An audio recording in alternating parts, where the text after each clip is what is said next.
Early morning light streamed through narrow cracks in the wooden Venetian shutters. Olivia Hammond rolled onto her side and spent a moment admiring the way the sun's rays shimmered on her husband's naked torso. At 33, he was still in great shape and certainly didn't perpetuate the stereotype of the skinny computer nerd.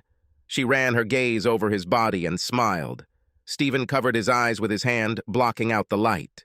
Olivia was sure that Stephen was like a puppy and could sleep anywhere and in any position. She looked at the clock, standing by the bed. There were 20 minutes left before the alarm went off. A sly smile slowly spread across her face. There was plenty of time for quick sex. Imperceptibly slipping her hand under the blanket, she unmistakably felt what she was looking for. She smiled when he immediately began to answer. Stephen could always be relied upon, and relied upon well. The sex was mind-blowing as always, and Olivia got everything she wanted in abundance. "I'm gonna miss you, baby," Olivia said, her back to her husband. The hot streams of the shower pleasantly washed over her chest and stomach. "You can always cancel the trip," he replied, continuing to wash her back with a huge washcloth. Olivia sighed. "You know I'd rather be here with you and the girls, but I'm so close to making this deal that I can taste it. If I pull it off, it will mean another bonus of $250,000. This will be the second award this year. Think of the pleasure we can get from this." It was Stephen's turn to sigh. Years of experience told him that it was useless to argue with her or ask what they needed more money for. He was once the biggest earner in their family, but that time has long passed. Olivia was now easily ahead of him. She was ambitious and strived for success. For her, it wasn't about the money. It wasn't even a matter of negotiations. She looked closely at the victim, determined his weak points, and then developed a strategy to exploit them. She was a hunter. She was interested in victory, in the deal. Always a deal. Even when one deal was on the verge of being achieved, she was already planning the next one. "I know. And I also know that you will succeed. You have the Midas touch. Everything you touch turns to gold." Olivia laughed. "Midas touch. I like it. Not a bad asset for a merchant banker, don't you think?" In response, Stephen kissed his wife's neck. "Here. My turn," he said, pushing the washcloth into Olivia's hand. He moved them so that he was face to face with the stream from the shower head. He put his hands on the cool tiles and, closing his eyes, directed his face at an angle to the stream. Under the click-clack of Olivia's heels, Stephen poured coffee, black with one. He moved the cup to an empty spot on the kitchen counter and winked at his 6-year-old daughters. They giggled. "What are you laughing at?" Olivia asked as she kissed each of their heads and sat down on the bar stool next to Haley. "Over you, Mommy?" Hannah replied, giggling. "Yes," said Haley. "Dad says you can't do anything until you drink coffee." Olivia paused, the edge of her cup pressing against her lower lip for a moment, and she pulled it away without taking a sip, turning the cup this way and that, looking at it as if she was seeing it for the first time. Haley and Hannah giggled as they ate their cereal. "I think your dad may be right," Olivia said, suppressing a smile. "I think I better have a cup, otherwise who's going to braid your hair?" "Daddy? No!" The girls squealed in unison. "Dad is terrible at braiding hair." "And last time he forgot our ribbons," Haley added.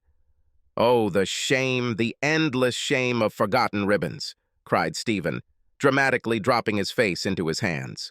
All his girls laughed at his antics. Stephen became serious and pulled his women along with him.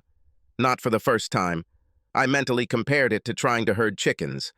Once the girls started school, which meant Olivia would go back to work, Stephen would usually get the girls up, dressed, and fed. Olivia was doing the finishing touches. Hair and ribbons.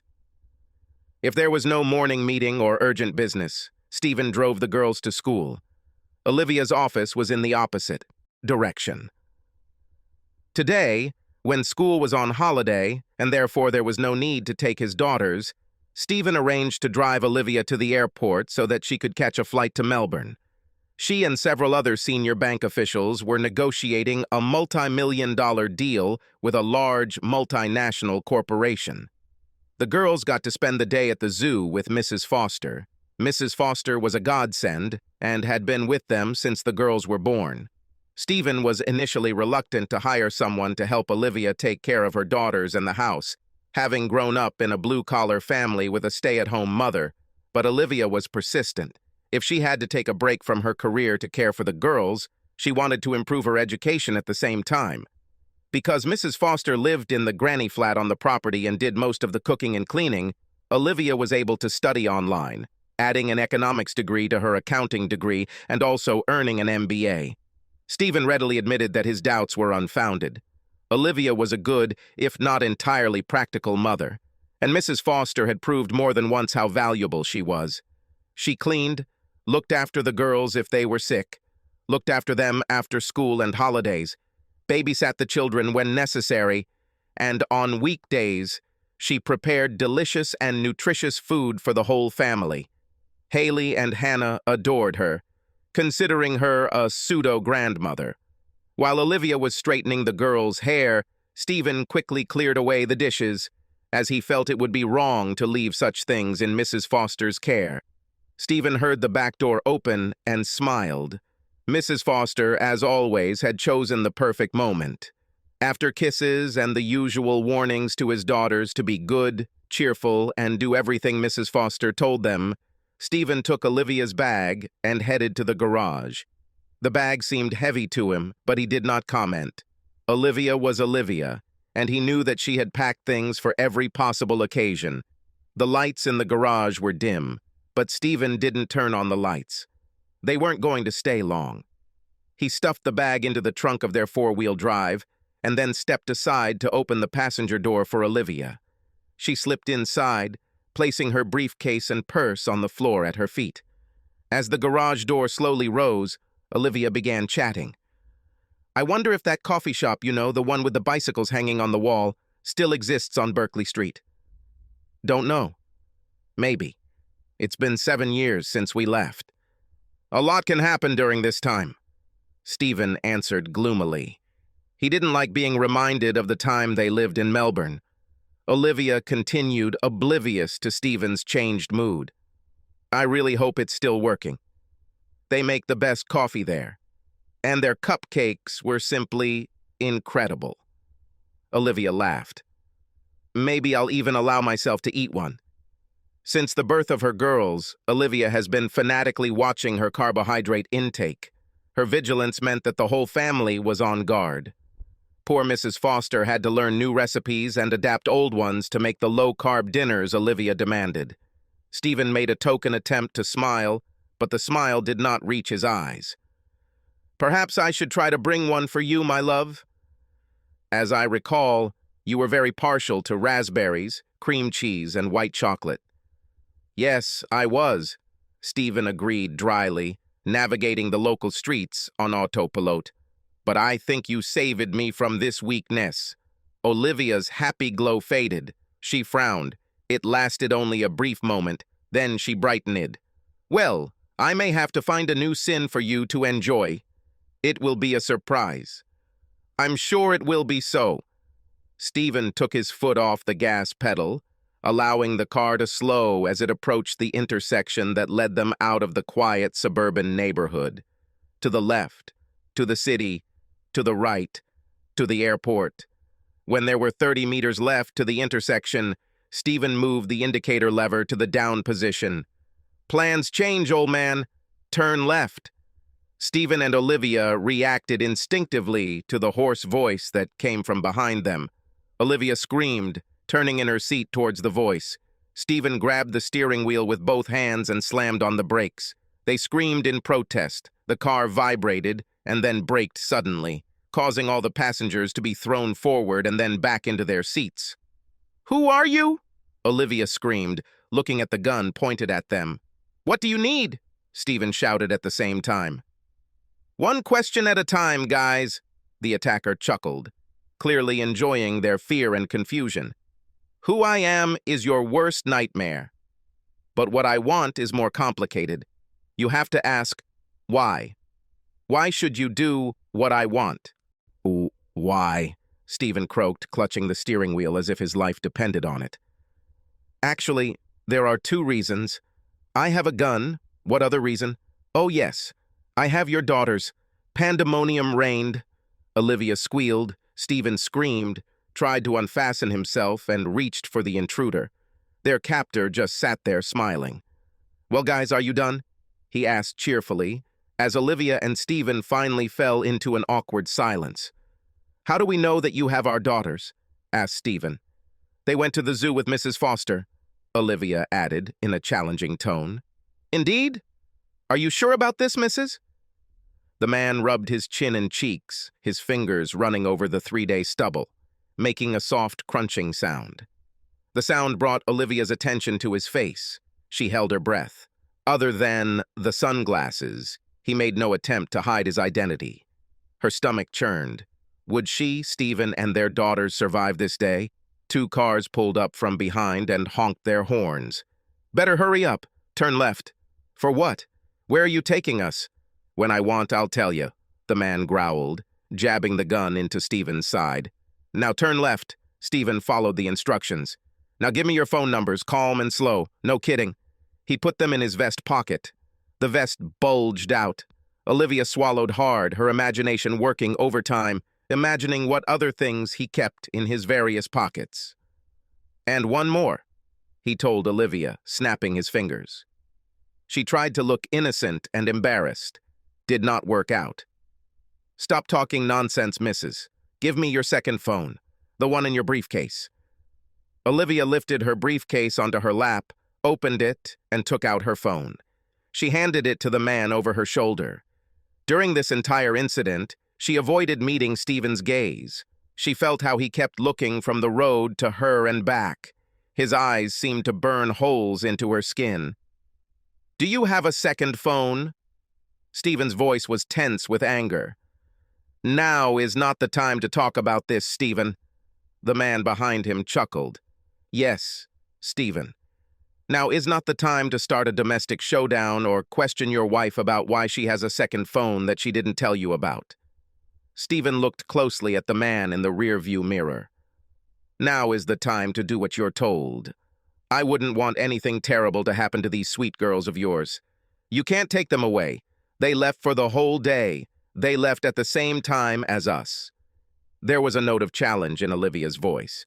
I do not believe you. You are lying. I'm lying, right? The man growled. He raised the phone to eye level, his eyes darting between the screen and Olivia's face. He pressed a few buttons and handed the phone to Olivia. A quick glance at the screen when Olivia picked up the phone confirmed her worst fears. The man knew their home number. How could this happen? He was not listed on the phone list. Olivia gasped, struggling to catch her breath. She fought off panic when she heard Mrs. Foster's voice. She didn't look like herself at all.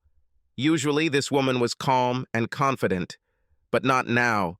Now she was shaking and hesitant, as if on the verge of tears. Olivia felt as if someone was squeezing her chest. Hello? Mrs. Foster? This is Olivia? Oh God, I'm so sorry. We are with them. Oh God, they're having girls. I am so sorry. I couldn't stop them. Olivia dropped the phone into her lap as if it had burned her and howled in horror. The sound was shrill, like that of an animal struggling in agony. Both men flinched. Yes, Stephen. They have the girls, Olivia sobbed, her shoulders shaking.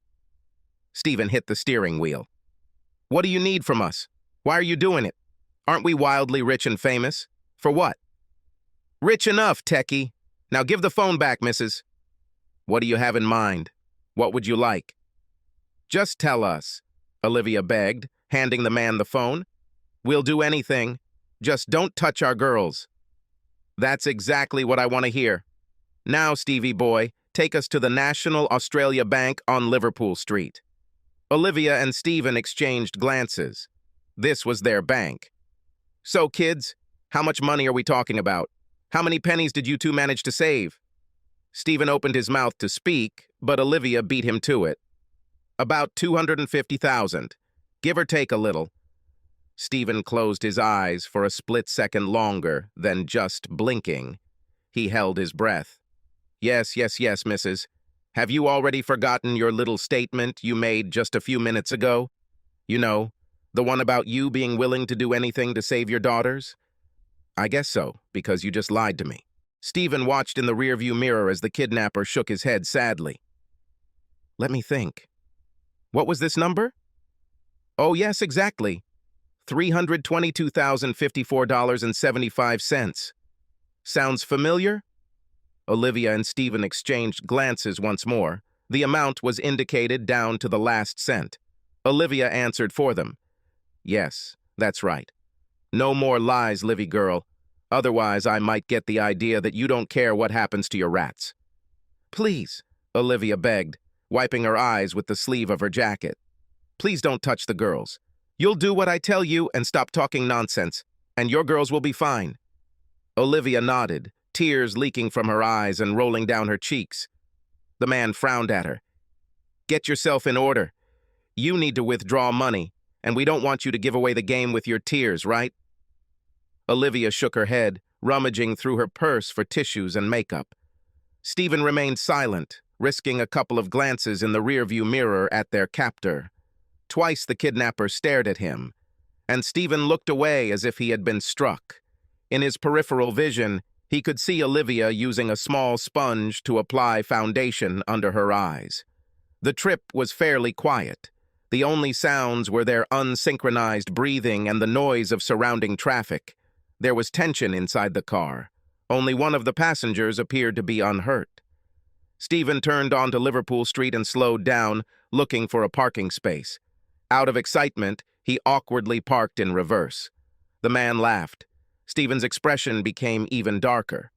For a brief moment, everyone was silent, looking at the bank on the opposite side of the road, about 30 meters in front of them. The sound of the door opening caused Stephen and Olivia to do the same. They stood on the sidewalk and waited for instructions. Okay, Mrs., it's time to withdraw the money. I don't need to remind you not to warn anyone, do I? No secret messages or strange behavior to alert staff. We don't want anything to happen to your two precious babies, do we? One sign that things aren't going according to my plan, and you'll never see your girls again. Is it clear? Olivia nodded, accepting the briefcase the man handed her. Tears welled up in her eyes, but she brushed them away. Understood. Her voice sounded hoarse. She cleared her throat and tried again. Understood. Wait, I just remembered, Stephen said as Olivia took a step toward the curb. To withdraw money in excess of $50,000, 2 signatures are required. The man looked at Stephen thoughtfully, as if he were looking at a beetle under a microscope, clearly trying to evaluate Stephen's honesty. The same warning applies to you, Daddy. If I even suspect that you want to do something like Bruce Willis's Die Hard with me, I will turn off your girls. Stephen nodded sourly. Calm down, guy. $320,000 plus or minus a few is a small price to pay for your little angels. The man laughed. Is it true? Stephen nodded again. Right. Taking the briefcase from Olivia's hands, Stephen checked for traffic before heading out onto the road. Halfway through the journey, they had to stop.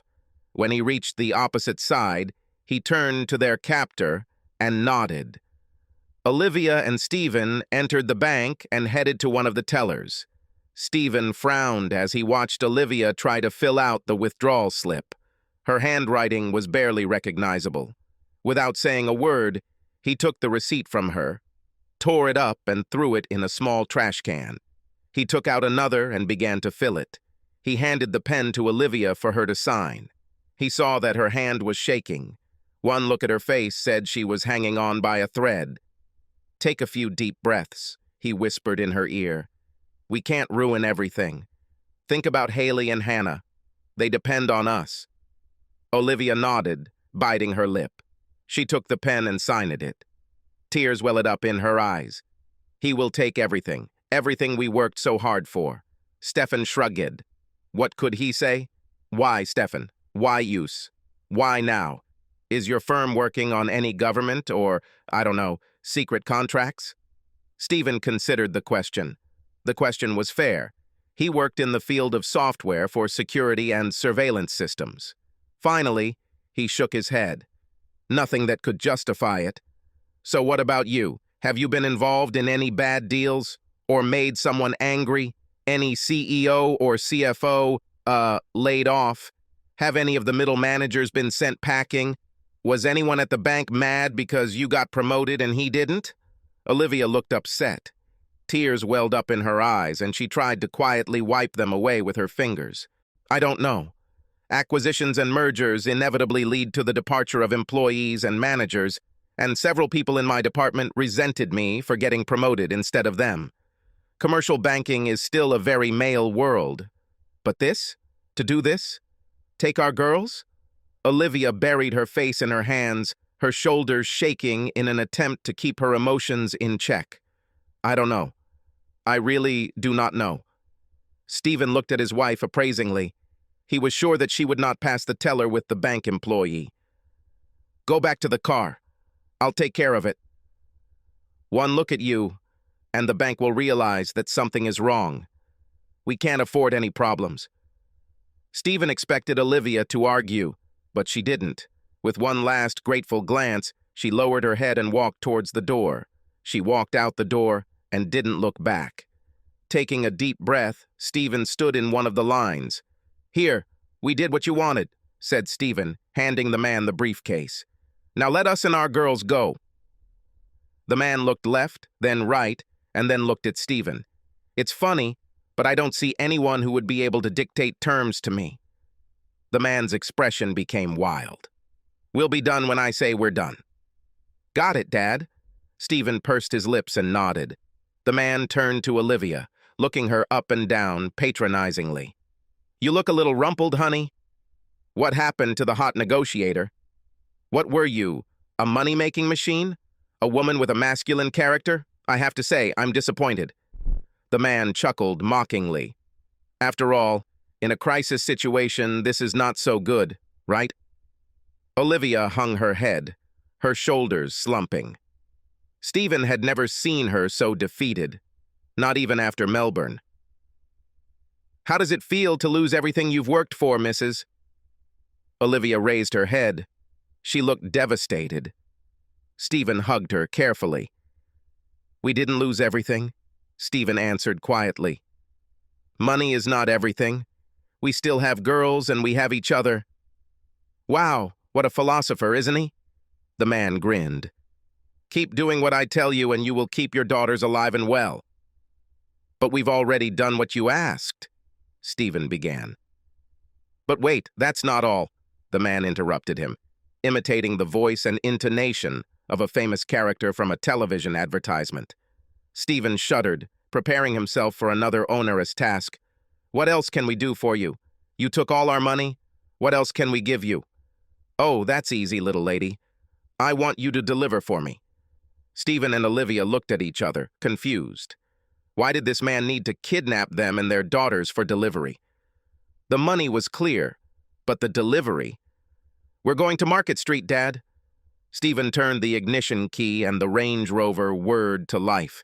He wedged into traffic, squeezing into the right lane, preparing to turn onto Pitt Street. The traffic was still heavy. Rush hour in the city center seemed to last all day. They crawled. Stephen was convinced that they could get to their destination faster by walking. At the junction with Bathurst Street, he turned right and shortly afterwards left onto Elizabeth. The road passed next to Hyde Park, but today, both Stephen and Olivia did not notice its beauty. But their kidnapper did not. Maybe you should spend more time in the park during your lunch break, Mrs. Maybe by the reflection pool. You know, reflect a little on your life choices. What do you have in mind? Olivia snapped, half turning around in her seat. Stephen saw her staring at the man. Now, little lady. Don't come at me. It didn't take much research to figure out why you moved from Melbourne to Sydney. Looks like someone has been a naughty girl. Stephen flinched, and Olivia gasped in shock. She looked at Stephen, who stubbornly kept his eyes on the road. It was a long time ago, and Stephen forgave me. We've been through this. You have no right to delve into our past and rub our faces in it. Oh, but I have, Mrs. This gun gives me a lot of rights, and you would do well to remember that. I'm not one of your minions. By the way, your office minions don't like you very much. So are your colleagues. I wonder why. Maybe you've stabbed too many of them in the back. Roughly bypassed them in her climb to the top? Or is it because of your demandingness? Olivia ignored the insults. There was no point in defending herself. Commercial banking is a tough world. It was dog eat dog. As a woman, she had to be twice as ruthless as the men she worked with to be taken seriously. After Melbourne, she tried to maintain the aggressive, competitive side of her nature at work. She looked at her husband's profile. Knowing him as well as she did, she knew he was in pain. This man's jibes about Melbourne hit the mark. The sternness around Stephen's eyes, the tight lines at the corners of his mouth, the way his hands gripped the steering wheel. Everything about him spoke of suffering and the effort it took him to keep his emotions under control. Watching his silent suffering, she even forgot about her daughters for a moment. Stephen's pain was her pain, and she hated herself for being the root cause of it and her actions. She hated that she had given the kidnapper a weapon with which he could hurt her husband. She was saddened to know that the events that had happened during their stay in Melbourne could still hurt Stephen. Don't listen to him, Stephen. He's trying to drive a wedge between us. Melbourne was so long ago. We love each other. We are happy. We have 2 beautiful daughters. The man clapped his hands. Slowly at first, then the pace increased. And then he laughed. Well done. Well done. Olivia attacked him in rage. She hated being made fun of. Why are you doing it? How do you know these things? For what? Why investigate us so diligently? None of us are famous or super rich. Well done, Mrs. My reasons are my own reasons, and you would do well to keep your attitude in check. Don't make me angry now. Not now, when one phone call can, let's say, change your whole world. Shut up, Olivia. Just do what he says, Stephen said quietly. He asked the man, "What's on Market Street?" "What number?" 100, answered the man. "Do you know who occupies the office on the 5th floor of number 100 Market Street?" "No." Stephen tensed, realizing that the address might be something significant to either him or Olivia. He glanced sideways at Olivia. She turned pale, and her hands were clasped so tightly in her lap that her knuckles were white. Stephen looked at the man through the rearview mirror. He noticed his gaze and smiled smugly. "What about you, Mrs.? Do you know who is on the 5th floor?" Olivia turned to look out the window, ignoring the question. Surprisingly, the man did not insist on an answer. Instead, he chuckled. This sound made me cringe. Stephen turned left and immediately began looking for a parking spot. It wasn't easy. Parking spaces in the city center were always as rare as hen's teeth. But apparently the gods took care of him, or it was a man, because he found a place about 100 meters from his destination. And again, everyone poured out of the car. Olivia looked tense and wary. Stephen looked nervous, every muscle in his body tense, like a bow about to release an arrow. The kidnapper handed Stephen an envelope the size of a document, tightly packed with contents. Olivia stumbled back, her eyes glued to the envelope. Stephen looked at her questioningly. She avoided meeting his gaze. To their surprise, he handed Stephen the phone. The man watched them both with pleasure. "Perhaps I have additional instructions for you. Don't try to pretend to be a hero. Remember who has your daughters. 5th floor, number 100, he repeated. Olivia and Stephen nodded and turned towards the office building that was their final destination. "Oh, no, Mrs. You will sit here. Hubby has to do this delivery himself." Stephen gave Olivia a questioning look again, and again she avoided looking back at him. Once Stephen was out of earshot, the man began. "Can you guess what's in the envelope, Olivia?" She nodded pathetically. "So who was the naughty girl? Too ambitious, right? Or did you just start believing your own bullshit?" "You probably already know," she answered sadly.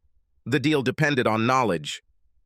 The man shook his head, clearly enjoying her suffering. So, insider trading. You could be in big trouble, possibly even jail time if hubby delivers the envelope to the Australian Securities and Investments Commission." ASIC does not approve of people who cheat and break laws. Olivia hung her head, all the fight drained from her. If what was in the envelope was what she suspected, then her career was over. Life as she knew it was over. Stephen would be shocked and disappointed in her. What will she tell the girls? Will Stephen support her in court? Will there be a wait for her if she has to go to jail? She shuddered as a bleak future opened up before her. I'll tell you what, Mrs. I'll give you one phone call to convince hubby not to deliver this envelope. It couldn't be more honest than that, could it? Olivia looked up, unsure if the man was playing a trick on her or not. Hope swelled in her veins as he handed her the phone. She grabbed it with indecent haste, afraid that he would snatch it from her hands. A quick glance showed that it was her own phone, a burner phone. She suppressed the feeling of guilt. She looked at the man and, from his understanding expression, realized that the phone had been given to her on purpose. One rule: you don't have to tell him that I gave you this chance. Olivia took a deep breath to stop her hands from shaking and dialed Stephen's number. Yes? Stephen answered hesitantly. Baby, it's me. Don't deliver the letter. Olivia, I have to. He will hurt the girls if I don't do this. Believe me, please, don't deliver it. Why are you risking the safety of the girls? You know that I cannot ignore his instructions. Baby, trust me. Please just trust me. Don't give it away. Throw it in the trash can. He'll never know. Olivia looked at the man as she said the last sentence and recoiled at the smirk on his face. What is it about him that makes you so worried that you're risking Haley and Hannah? Stephen, I can't tell you. You'll just have to trust me. Please do not deliver this envelope. Please, do it for me. It is important. Important for me. For us. Please just throw away the envelope. The man made a knife motion across his throat, making it clear that time was up. Olivia made one final request to him. Stephen, baby, please. Please trust me. Please do not deliver the envelope. Handing the phone back to the man, she ended the call, shaking all over. Her heart was beating wildly. Is she sure that Stephen will fulfill her request? Of course he would trust that she wouldn't put their girls at risk. Are you generally on good terms with honesty? The man asked mockingly. You have to ask yourself. Who is the real criminal here? You or me? Olivia turned her face away, her cheeks flushed from his ridicule. It hit a little too close to home. After a while, Olivia risked a look at her captor and saw him take another phone out of one of his vest pockets. Her phone. She recognized the wear on the bottom corner. He pressed a few buttons. She realized that this was her PIN code to unlock the phone. How could he know such things?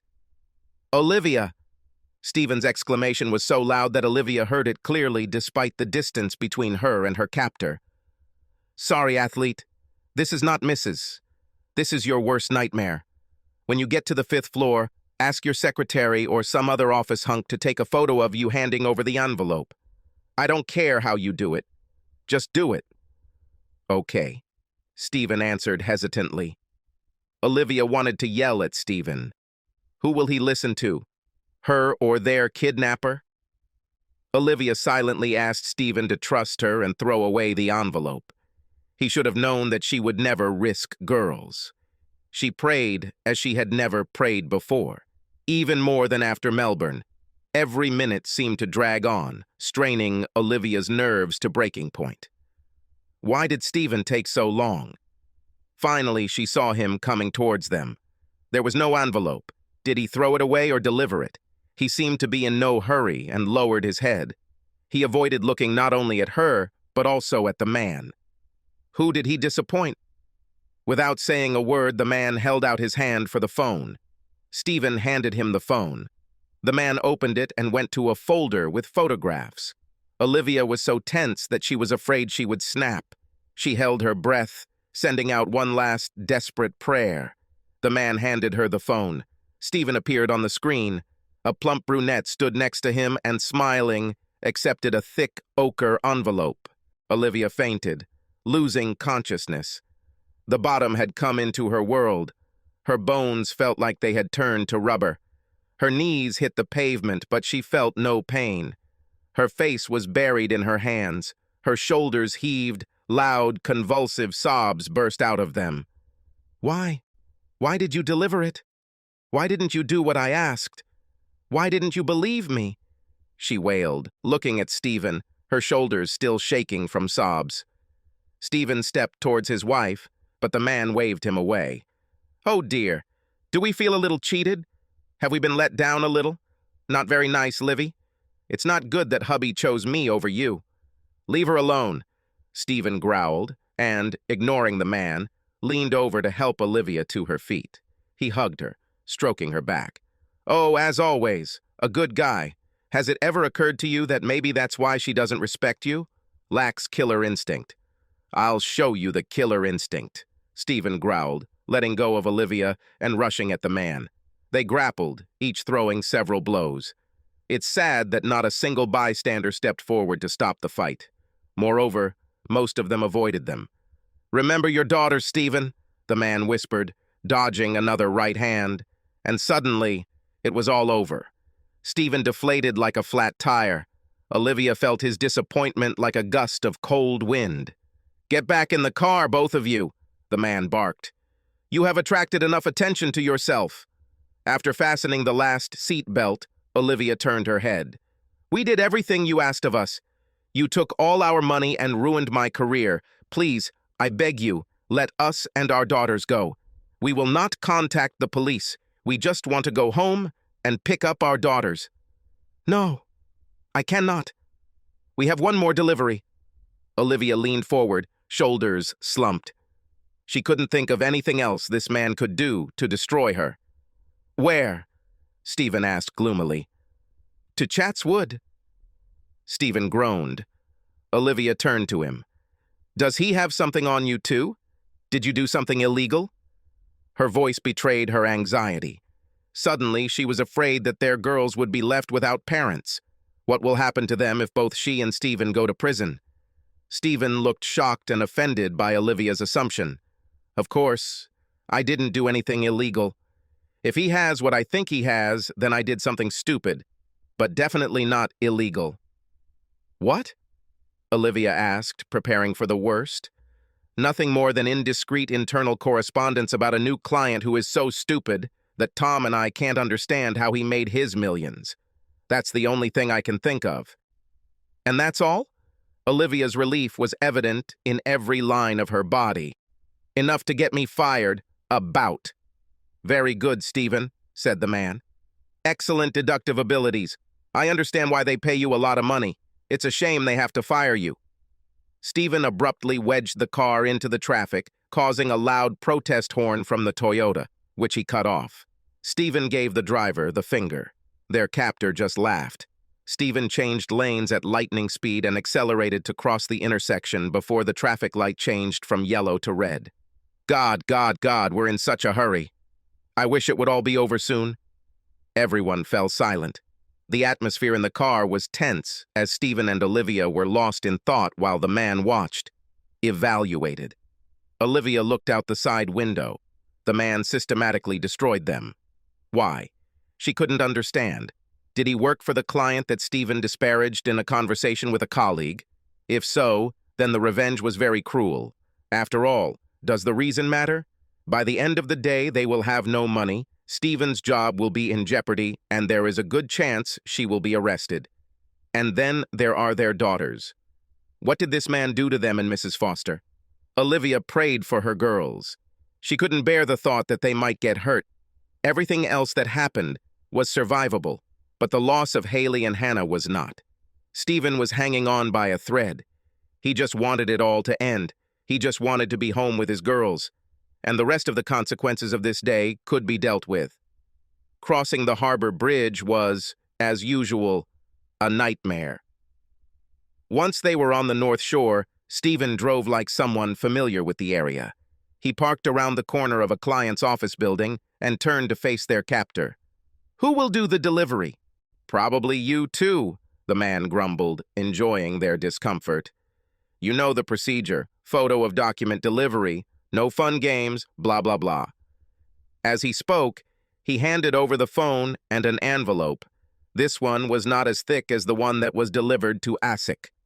"Have fun," the man teased, laughing at his own joke. Olivia glared at him. They both watched as Stephen walked towards the corner, looking like the man on a mission that he essentially was. "Why are you so cruel? If it's me, why punish Stephen? Why take our girls?" "Everything will be revealed, Mrs. Again, these damn secrets and riddles." The man laughed. "You need to learn to bring a little fun into your workday." "Fun?" Olivia screamed. "You call this fun?" "Calm down, little lady. You shouldn't upset me. Not when I have your precious daughters." Olivia immediately became quiet. It went against her instincts. Usually in negotiations, she hit him right in the jugular vein. She liked to put her opponent in a difficult position. Today she felt out of place. She hated feeling so helpless, so ineffective. It felt like failure, and failure was not in her vocabulary. Olivia looked outside, eagerly awaiting her husband's appearance. When he finally came around the corner, her heart sank. He looked like a beaten man. She knew that he must feel the same helplessness, not to mention fear, that she did. As a loving father, as well as a proud and capable man accustomed to being in charge, it must have been hellish for him to be at the mercy of a kidnapper and unable to protect his children. Without saying a word, he slid into the car and handed the man the phone. He fastened his seatbelt and placed his hands on the steering wheel, awaiting his next instructions. The man chuckled as he looked at the photo. "Jesus, boy, you could at least smile." Stephen pursed his lips, holding back a harsh response. Olivia reached out and squeezed his forearm reassuringly. Stephen smiled at her gratefully. "Don't you want to ask where to go next?" the man teased. "You will tell us when you are ready," Stephen replied sharply. "After all, you are in charge." The man laughed. "You would make a good army officer. Even if you disagree or hate an order, you still carry it out." Stephen looked sharply at the man in the rearview mirror. "Yes, I know that you served in the army, but not in the field. No, you were safe in the command center, where you helped coordinate covert operations. Others did the dirty work." Olivia looked at her husband. He never spoke about his time in the army, only once saying that he had lost too many friends to mentally reconsider his time there. "My boring computer work has saved countless lives, you idiot. Many successful missions were accomplished in part because of the information I provided to the commanders leading those operations. Don't you dare mock me or these people, or I will rip your throat out with my bare hands. And if you hurt my daughters, I will tear out your heart too." The man just laughed, ignoring Stephen's anger. "Yes, that's what I heard, Captain. Don't take off your hat. Don't come at me. Keep doing what I tell you, and everything will be fine for you and your family." Olivia could see that Stephen was unhappy with the man's answer. Why should he be happy? It was clear from his words that they still had obstacles to overcome before he would let them and their girls go. She didn't even want to think about the fact that her family wouldn't survive this day. To continue living, she had to believe. "We'll see," the man said, clasping his fingers as if pondering a decision. "How about we go to the Hawkesbury River? I know of a small bed and breakfast with a beautiful view of the water." With these words, Olivia realized that the whole day had been dedicated to her. She tried to maintain an upright posture and a neutral expression. How could this person know? She was so careful, no routine. There are no set days or times, no lunches or dinners, even coffee outside the office. She was sure that no one knew, nobody but Logan. Logan is her lover, her colleague. Logan, who was supposed to pick her up from the domestic terminal after Stephen was supposed to drop her off, seemed like an eternity ago. Yes, Logan, her teammate. Together they completed 2 major deals in 1 year. Transactions worth billions of dollars for the bank. Olivia wanted to hit something. She was furious. Her career is in ruins, her family is in danger, her husband is possibly unemployed, and for what? Never. Logan was a nobody. It didn't mean anything. He was simply a small reward that she allowed herself for a job well done. She was the same as him. He was also married and had children. He loved his wife as much as she loved Stephen. After they pulled off the first deal, They had a little congratulatory, week-long fling and would occasionally date when the opportunity arose. And, having come out unscathed, both did not see any obstacles to having another small holiday fling for a few days in connection with the recent deal. It meant nothing, absolutely nothing, but now, because of it, her entire life and the life of her family was in danger. Unfortunately, the knowledge that the events of that day were somehow connected with her indiscretion still did not answer the question of who was behind it. It couldn't be Stephen. He was also getting revenge, and Olivia knew that he was incapable of hurting her. If anything, he would have been the same as he was after he found out about her affair with a colleague in Melbourne. He would have been crushed, depressed, withdrawn, and asking what she needs to keep her from ending their relationship. And then there was a call from Mrs. Foster. She was terrified. There was no way Stephen could have orchestrated something like that. What about Logan? Could he have orchestrated all this to discredit her and ruin her chances for future promotion? He was ambitious and ruthless enough to throw her to the wolves. His drive to succeed was one of the things she found attractive about him. But would he risk it if she gave him away? And then there was Logan's wife. She came from old money. Her family had connections, and she would certainly have the dollars to pull off something like this. As far as she knew, Logan had experienced a similar ordeal himself. Olivia gritted her teeth in frustration. Her mind, her brilliant strategic mind, could not provide sufficiently convincing answers to determine the organizer of the events of this day. "Do you understand yet, Livy?" asked the man. "What is he talking about, Olivia? Do you know why he does this to us?" Olivia hedged, her intellect warring with her heart. Her intelligence told her that she could turn the situation around. This wouldn't be the first time she'd squeeze victory out of a seemingly inevitable defeat. Reason told her that she could put a new spin on the events of the day at the Hawkesbury bed and breakfast and spare herself the painful and awkward confession. Stephen must never find out. My heart felt differently. It said enough was enough.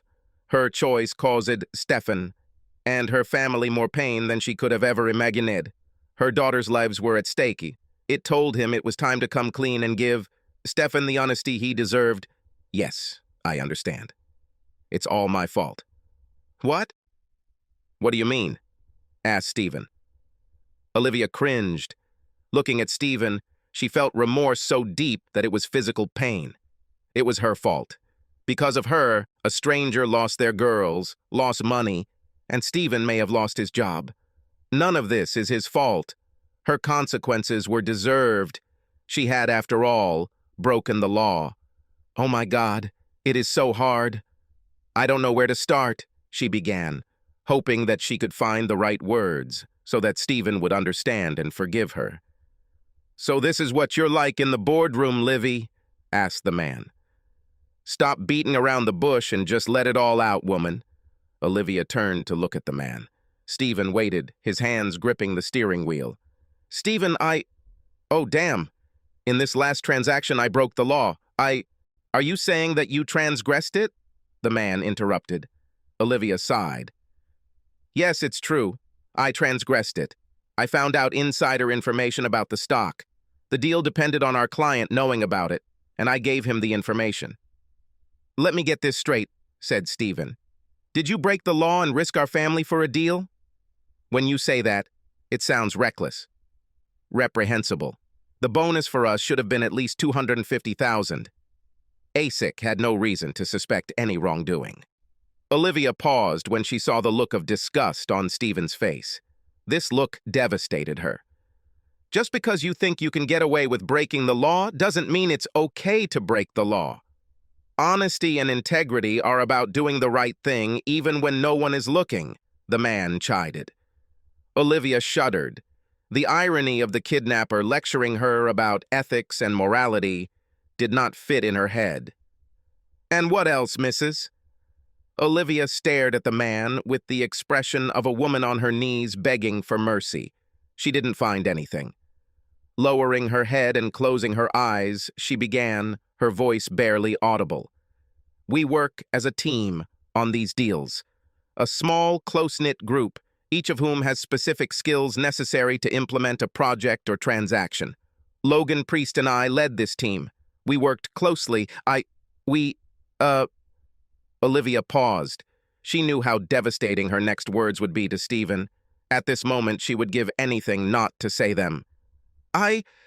We had sex as a kind of internal congratulation. The car door opened. Olivia cocked her head. She looked to the side, expecting to see Stephen getting out of the car. She was wrong. Stephen was still sitting in his seat and looking at her with something like hatred in his eyes. Olivia recoiled as if struck. She turned her head first one way and then the other. The man disappeared. All that was left of him was his vest. He disappeared into the crowd. "What? Where?" she asked, confused. Looking around the car again, she saw that the man had taken the briefcase containing their savings. "What's happening?" she asked Stephen, panic-stricken. "Why did he leave?" "He took the money." "What about Haley and Hannah? How can we get him to release Mrs. Foster and the girls if he's disappeared?" "No, he didn't take it. He didn't take the money." "What? Why?" "But he has girls. I do not understand what is going on. How does it feel, Olivia? What does it feel like not to understand? So that nothing makes sense, remaining ignorant about things that matter greatly to your life?" "Stephen, what's going on?" Stephen ignored her questions. "Do you like feeling out of place?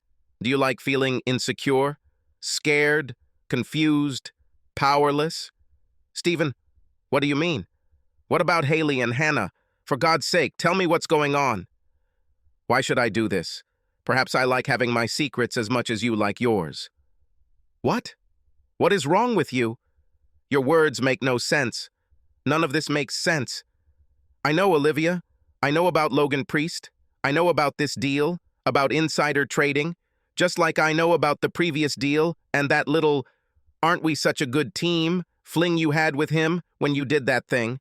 I know about your dates, and I know all about your, Midas touch. I think Logan Priest has it too. Apparently, he definitely had it when he climbed into under your skirt." Olivia stared at Stephen in confusion. Her mind denied her, but her body telegraphed its guilt, sending a deep red blush up her chest and onto her cheeks. Stephen couldn't know. She was so careful. But he knew. He simply said that he knew. He also knew about another affair with Logan, and about their chance meetings, and he hid his knowledge from her. She felt bad. Severe cramps began in my stomach. Olivia opened the car door and leaned out, vomit gushing out with a foul odor and bitter taste, splattering the drain. Olivia swallowed, trying to get the sour taste off her tongue. She spat it into the mess she had already created on the road. Olivia took a few slow, deep breaths, trying to compose herself. Thoughts raced through my head. She tried to come to terms with the fact that Stephen had something to do with the events of that day. The fact that he was a participant in these events was so out of the ordinary that it was impossible to believe that this was the same man she married. But that was not the case. He knew everything. How could he be so cruel? How could he torture her so horribly? "You must really hate me if you organized this man to kidnap the girls. Where are they? Everything is all right with them?" "Yes, everything is all right with them. They are at Mrs. Foster's. They had been there since they returned from the zoo. By the way, they had a great time." "But Mrs. Foster, she had a frightened voice." "Yes, she did pretty well. She thought I was pranking you. She thought it was a cruel joke, but I assured her that you would appreciate it in the end." "Oh my God," Olivia whispered. She looked at Stephen, not recognizing him at all. The Stephen she knew was incapable of such cruelty, such duplicity. "You made this man steal all our money?" "No, that's not true." Stephen reached into the back seat and pulled back his vest to show all their phones. "Here, go to the banking app on your phone and check." All I withdrew was $100. Olivia didn't move. She believed him. Everything was coming together. The whole thing was an elaborate hoax. "Who is he?" "Nobody. You don't know him." From his tone, Olivia realized that there was no point in continuing to find out the identity of this man. And the papers that you delivered to ASIC? Do you want me to go to jail? You must really hate me. Stephen shrugged. The envelope contained blank paper. ASIC received almost a ream of paper from us. She won't go to jail. Olivia went limp, relief making her weak. So the delivery to your client was fake?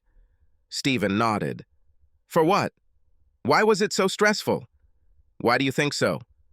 I don't know, Stephen. I don't know what to do with all this. I'm not even sure I know you. No, you probably don't know. You turned me into a new person. Congratulations. Now I have the killer instinct that you admire so much. Oh, Stephen, please don't say that. I love you just the way you are. Stephen ignored Olivia's statement. Do you really want to know why? Olivia nodded, although her instincts, which she relied on so much in the meeting room, told her that she would not like the answer. I wanted you to feel what I've been feeling for the last 6 to 8 months. What I experienced in Melbourne 7 years ago. I decided that this was the only way. If I had simply had an affair for revenge or divorced you, you would not have known the depth of my feelings. I needed you to feel what my life was like. I needed to make you feel lost and abandoned, to make you feel humiliated, betrayed, powerless, not good enough, and everything else that a betrayed spouse feels when his partner, the person who should love him above all else, stabs him in the back. You experience these feelings for less than a day, and I experienced them for more than 6 months. And that's just this time. Oh, Stephen, I am so sorry. I'm so sorry that I hurt you. I did not want to. I never wanted you to find out. Stephen continued, ignoring Olivia's apology. Olivia, 2 of the worst moments in my life have been with you. Do you understand the depth of this statement? I have seen death. I was responsible for sending friends and comrades into enemy territory and watching them die for their country. Do you understand that what you did to me is much more difficult to deal with?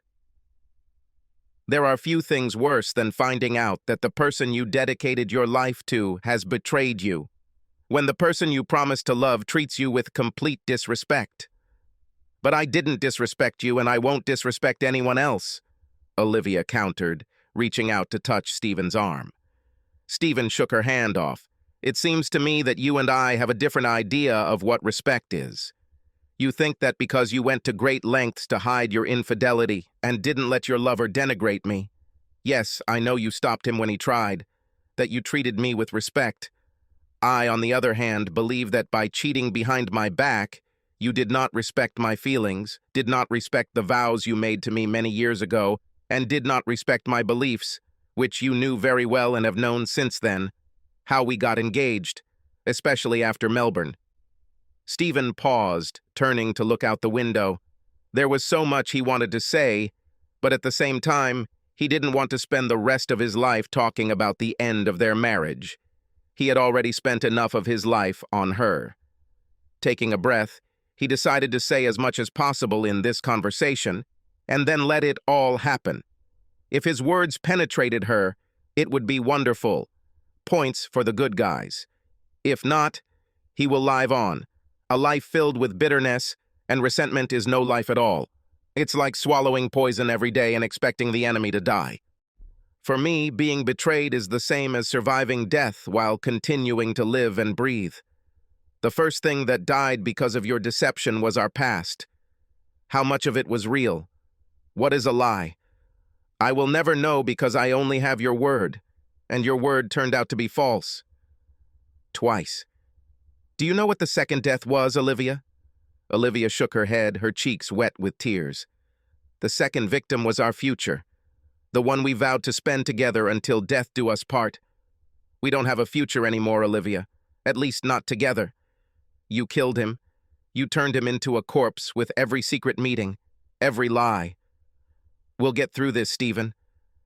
You already forgave me once. Please try to forgive me one more time. I promise I won't let you down again. I've learned my lesson. We can move if you want.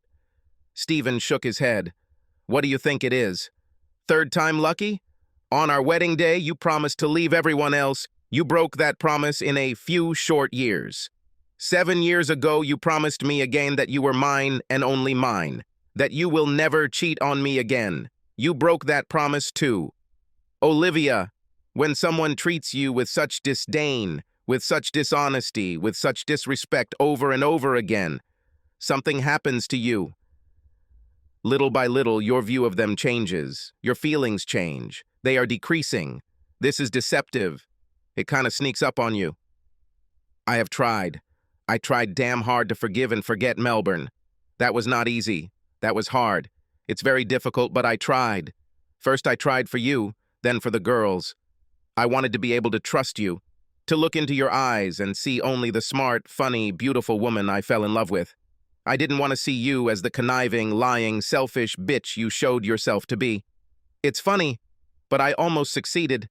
And then I again noticed that the same minor deviations were occurring. Nothing special. Just intuition, a feeling of déjà vu. At first, I denied it. No, I said, she won't do that to me again. She wouldn't do that to girls, but the conviction that something was going on was still there. It grew, and when I couldn't take it anymore and started checking, I discovered that my worst fears were confirmed. You betrayed me again. Lying to me again. You're stabbing me in the back again. After that, I only saw the bitch. I lost track of the girl I married. It no longer exists, if it ever existed. Yes, it exists. I'm here. I'm still the same one you married. Please, Stephen. I am so sorry. It kills me to know that I hurt you. I got involved in the game, to victory. I felt invincible. You said it yourself that I have the Midas touch. Everything I touched turned to gold. Logan was just part of the game. It didn't mean anything. There was no emotion, no connection between me and Logan. It wasn't intimate. It was a sport. It was like taking a victory lap. Stephen shook his head, looking at Olivia with a look of pity on his face. Again, you and I think differently when it comes to love and sex. For you, it's just another physical activity. It doesn't matter to me whether I spend all day doing foreplay or having sex with you on the kitchen counter, rushing to finish before Mrs. Foster returns with the girls. The very act of connecting my body with yours, sharing body fluids, creates intimacy. All of this is a physical expression of my love. It's personal. Sex is personal. It doesn't get more personal. Stephen, I like that you think that way. I love that sex and love are intertwined for you, but that's not true for everyone. For some, making love is different from simply having sex with a person for whom you have no feelings, for the sake of physical pleasure or relief. Can you honestly tell me that some of your pain does not come from pride and a bruised ego? Don't you see that part of the reason you're angry is because you think someone else is playing with your toys? Don't humiliate me by saying that I'm hurt and angry because of stupid pride and ego, Stephen growled. I'm not one of your superficial fuck buddies. What I felt for you goes much deeper than simple territorial jealousy. The fact that there are women's charms does not mean that you have a monopoly on emotions. In fact, judging by your actions and this conversation, I have to say that you are the one who lacks emotions. Olivia recoiled, a look of horror crossing her face as she saw how deep Stephen's anger was. Never, not even after Melbourne, had he spoken to her with such fury. For the first time in her life, she felt afraid of him.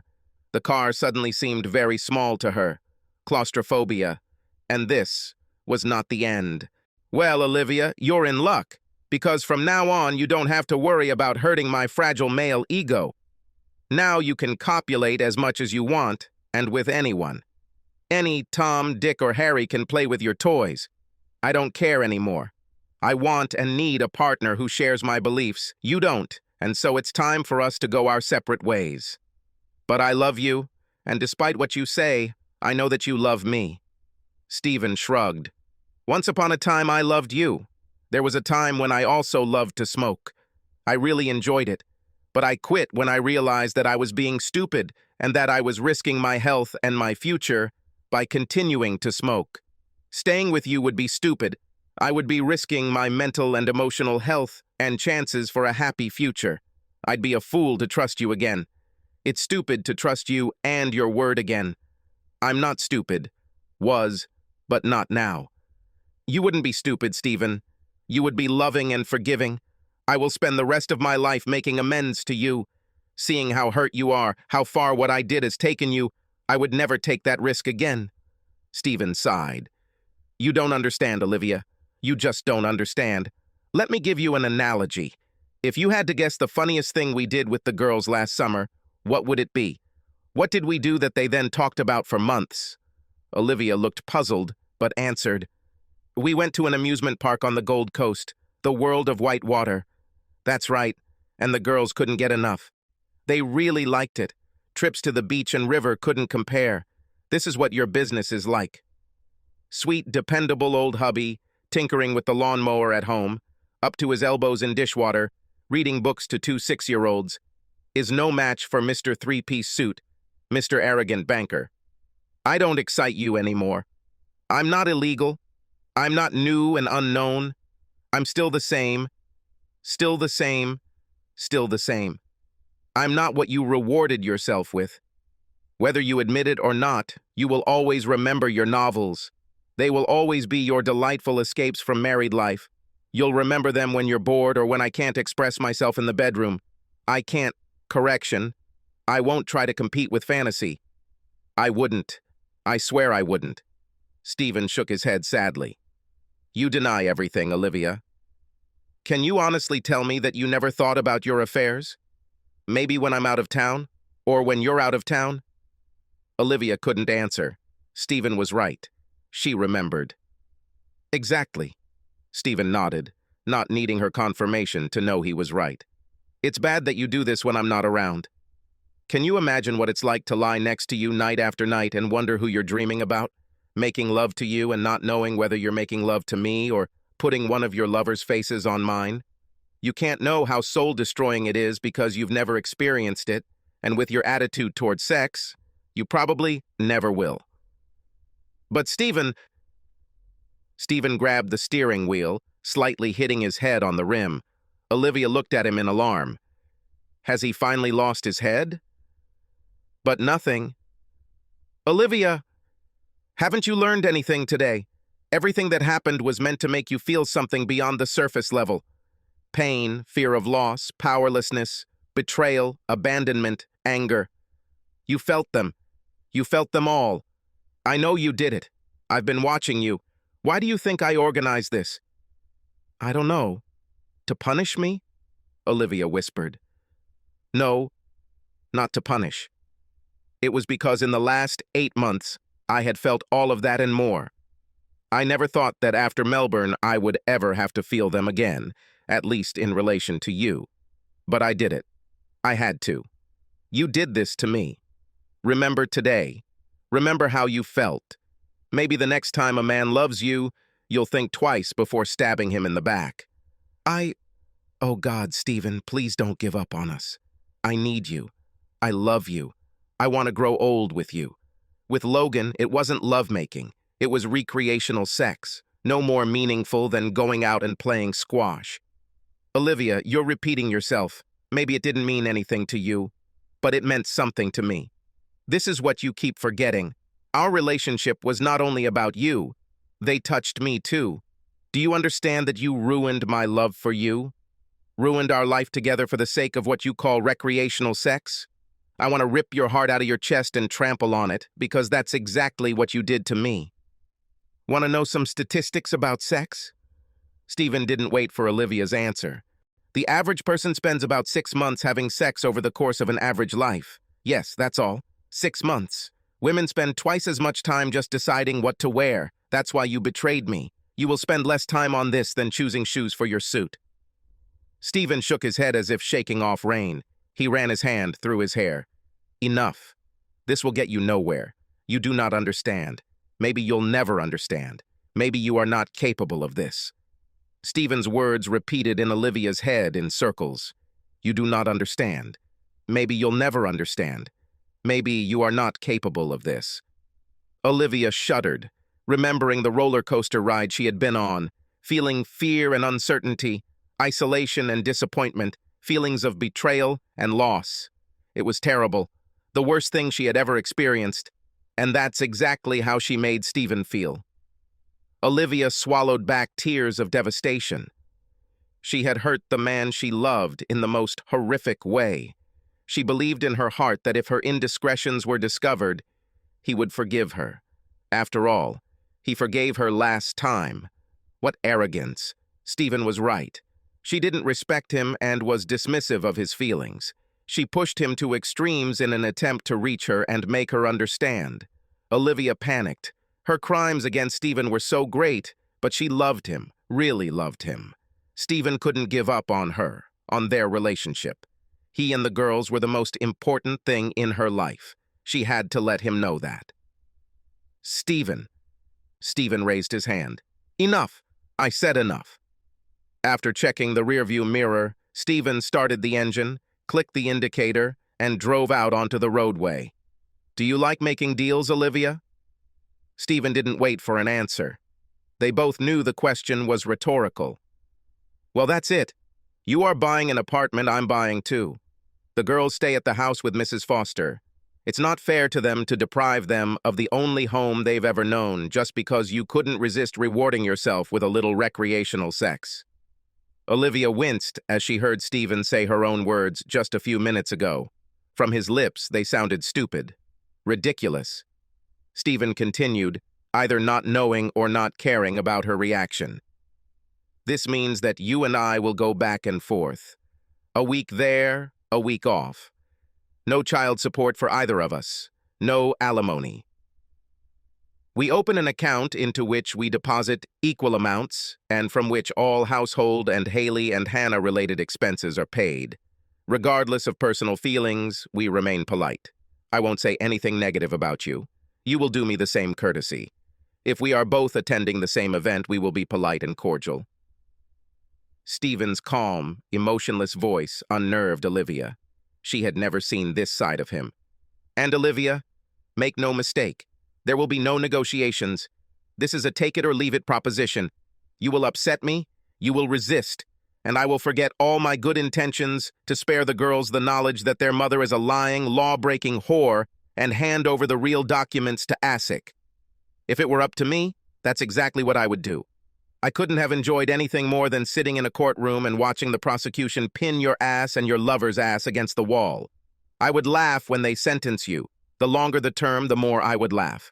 You are just lucky that you gave me 2 beautiful daughters. For their sake, I will show mercy. For their sake, I will restrain my desire to bury you. Olivia looked out the passenger side window, but didn't see anything. She was late. The epiphany came to her too late. She knew defeat. She often saw him on the other side of the conference table. Her marriage was over. She lost. Olivia seated at the front of the church. She looked up and around, admiring the beautiful stained glass windows. Without turning her head in the opposite direction, she knew that Stephen and his wife Lauren were sitting at the opposite end of the bench. Lauren. God, how she hated this woman. She was 10 years younger than her and different from her as night from day.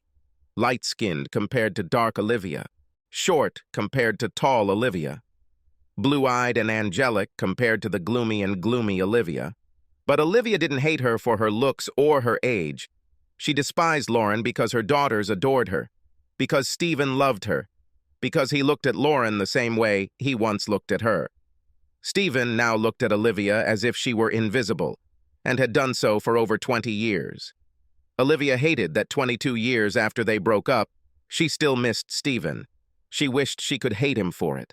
But how can you hate the man by whom you evaluate all other men? She hated Lauren for being everything she wasn't, for the way her daughters admired her. They hugged her at every opportunity. They should admire her, their real mother. Instead, they were more formal with her. It wasn't fair. Didn't she show them how a woman could have both a family and a career? Didn't she show them an example of a successful businesswoman? They should look up to her, admire her, respect her. Wasn't she always perfectly groomed? Is she still as slim as she was in her 20s? Didn't she break the glass ceiling and earned a 6-figure salary for most of her life? Didn't she have good taste? Wasn't she cultured? Why then did they honor Lauren in particular? Lauren, who they went to for advice. Of course, this woman managed a chain of fashion boutiques and, as the girls were happy to tell her, She worked her way up from the very bottom, but does this give her the right to be a lifesaver for girls? Olivia chuckled mentally. Lauren probably slept her way to the top because she was so damn lacking in killer instinct. Olivia knew that her words were both false and unfair, but she couldn't help herself. In her opinion, Lauren had usurped her role as both a wife and a mother. Olivia looked to her right at Mrs. Foster's profile. She was no longer young, and Olivia felt some satisfaction that age was catching up with the old bird. Mrs. Foster, a silly old lady, adored Lauren too. Olivia couldn't understand why the girls insisted on Mrs. Foster being with them today. They haven't needed a nanny for 10 years. It was Stephen's fault. Even after the girls left school, he insisted that Mrs. Foster stay in her small apartment. Olivia was lost in thought as organ music began to play in the background.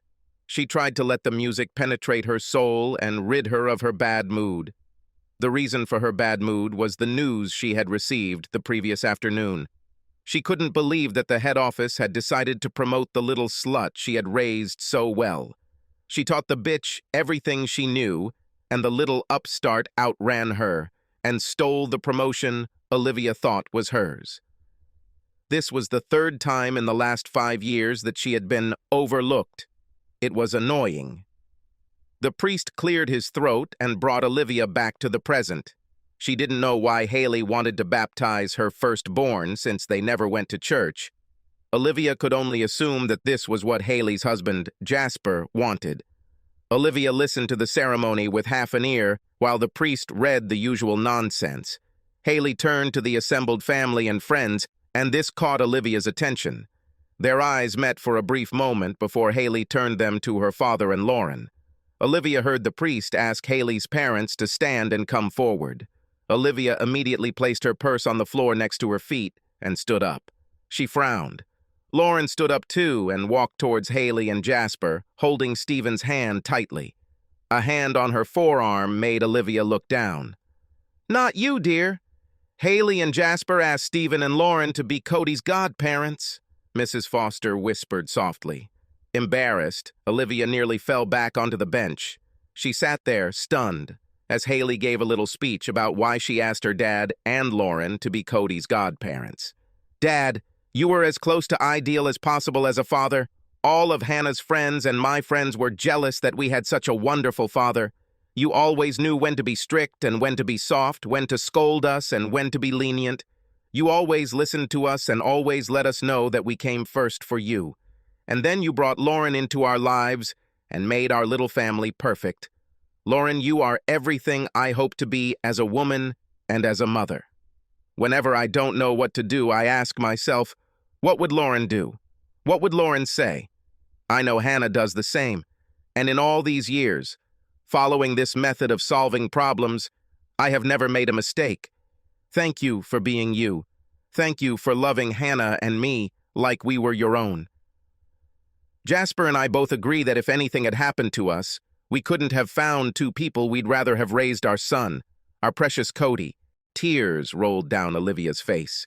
Not tears of joy for a daughter or grandson, but tears of sadness, pain, and yes, anger.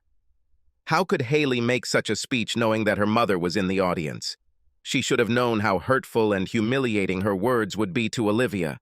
Olivia wanted to run out. She would have done so if it hadn't meant that more people would have to witness her shame. But even when she was choking with anger and resentment, a quiet voice tried to be heard. At first weak, but every moment more and more loud and demanding attention. What goes around comes around. A kaleidoscope of images from the past flashed through Olivia's head. Each one showed missed opportunities, missed birthdays, missed events, missed breakfasts, and missed bedtimes. Times when she could have been there for her daughters, but chose to prioritize work instead. At first, it had been easier to leave their care to Mrs. Foster to escape their sad, accusing eyes and avoid the endless, awkward questions about why she and their dad took turns living with them. Guilt helped me stay away from home. By immersing herself even more in her career, she was able to hide from the shame and sense of responsibility for what happened. The more hours she worked, the more relieved she felt. Yes, It is much easier to kiss a sleeping child than an offended and awake one.